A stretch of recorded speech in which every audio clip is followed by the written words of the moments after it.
Hey, my legion, how y'all doing today? I'm here today to do a movie review of something that premiered on Netflix last week. It was the Adam Sandler movie, The Do-Over, with him and David Spade in it.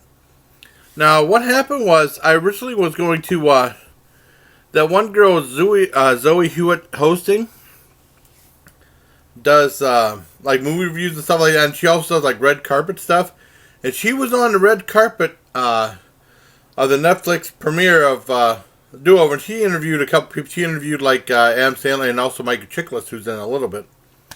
And I asked if she said, check in with me if you see the movie. I said okay. And I asked if she wanted to do a collab review of it, and then she said she didn't see the movie. She just did the premiere. And I was like, well, that's okay. I didn't want to ask her to go see the movie because the movie's pretty bad. The movie's terrible. Basically, it's I guess Adam Sandler was contracted to make 4 movies for Netflix, and then he did some kind of ridiculous 6, which I haven't seen. I know some people said it was really bad, and I know Matt Zion on Reckless Eating said it sucked really bad. I didn't see that, but I did see The Do-Over. Basically, it starts with David Spade, and he's like in a class reunion and stuff like that, and and he's like regretting his life, and then Adam Sandler's right there and saying, well, if we do some things, we can make our life better. I thought it was going to be like a Mr. Destiny type thing. That was like the old James Belushi, Michael Caine movie, but that was a million times better than this one. And basically, it turns out he's like a guy there's a whole bunch of story twists and plot twists and stuff like that, where things are turned on its head. So I'm going to give you the initial plot of the movie. I don't want to give away anything, I don't believe in spoilers and stuff. And he said he's like a guy for the FBI, and then they plan their own death, and they, David Spade's in a crappy marriage with bratty kids that aren't his. And then Adam Sandler said, well, let's go with me, and we'll plan our deaths. Well, no, he planned their deaths with the ship blowing up, yacht blowing up and stuff like that. And then they're kind of like on the run after that. I don't want to give anything else away. The only thing I laughed like 2 or 3 times. I remember the part where David Spade was on a yacht, and they saw these 2 girls, and the girls were like this to show their boobs and stuff, and then he pulled down his pants, showing his dong, and the girls like boo boo like this, and then Adam Sandler fired a flare gun at him. That was funny. I laughed at that because it was weird. And there's a part where they had it's very filthy. It's really filthy R-rated, even though it says TVMA, but it's full-on R-rated movie, and they had this key that David Spade was looking at, and then Adam Sandler said he found out the guy's butt. Then David Spade went like turned off camera and went like that, and just the sound and how fake it was made me laugh because it was just silly humor. I laughed one other time, but I mean the movie's terrible, and it's even like the dirty stuff is kind of like disturbing.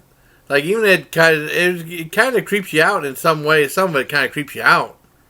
I didn't care for The Do-Over at all. I think they should have done it over and made a better movie. I'd probably give The Do-Over a 3 out of 10. And then I also wanted to review something I saw tonight. And this was that new show, Maya and Marty. And it was like a variety show. It aired Tuesday. And they rebroadcast Saturday. I said, what the heck, I'd give it a shot. And I'm kind of glad I did. I mean, they started off with this skit called The Astronaut, which was brilliant. And then it turned out to be like a Saturday Night Live variety show type thing. It turned out to be like more Saturday Night Live.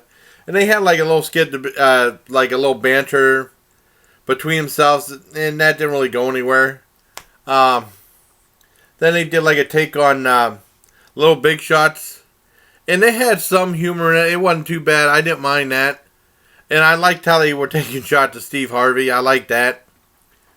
And then they did a thing of Jiminy. Oh, they did one skit. And this is why I almost didn't bother to watch the show. Like, Maya Rudolph. I'm not a big fan of Maya Rudolph. I like Martin Short. Maya Rudolph was like, diamonds. Why can't I eat diamonds? And they played that clip. And that was the dumbest skit. One of the dumbest skits I've ever seen. And I was going to give up on the show. I wasn't going to bother to watch it. I think it'd probably hurt the show. And then Martin Short did Jiminy Glick, the character he did on Comedy Central, interview with Oh, what the hell is the guy? Larry David. And that was brilliant. I was laughing big time on that. And it just kind of stopped. It could have went on for a long time, and they're both cracking each other up, and they're both, I think they did it off the cuff, and it was really good. Then after that, they had Miley Cyrus singing. I didn't care for that. And they had like this bad skit about about the bunnies or something like that, and that was terrible. They did something of war letters. That was silly. That wasn't too bad. And then they did ended with something from a Broadway thing about shuffle on or something like that. It was like a tap dancing type thing, which was actually pretty entertaining. I tell you what, I mean, despite its shortcomings, I actually liked the show. I was shocked. It's like a clone of Saturday Night Live, except Saturday Night Live is lazy. It doesn't try. It doesn't try to be funny. This actually tried to be funny. In some cases, it was. The astronaut was brilliant, and the Jiminy Glick was really brilliant. Well, Jiminy Glick and the astronaut were really brilliant, really funny. Those were the two highlights. So I give that show a 7 out of 10. I might watch it again. It's quite possible this could have been a fluke. I know how Saturday Night Live is. They might have one or two funny skits, and that's a rarity. But for right now, I give it a 7 out of 10. I'll probably give it a shot and watch it again. See if they can,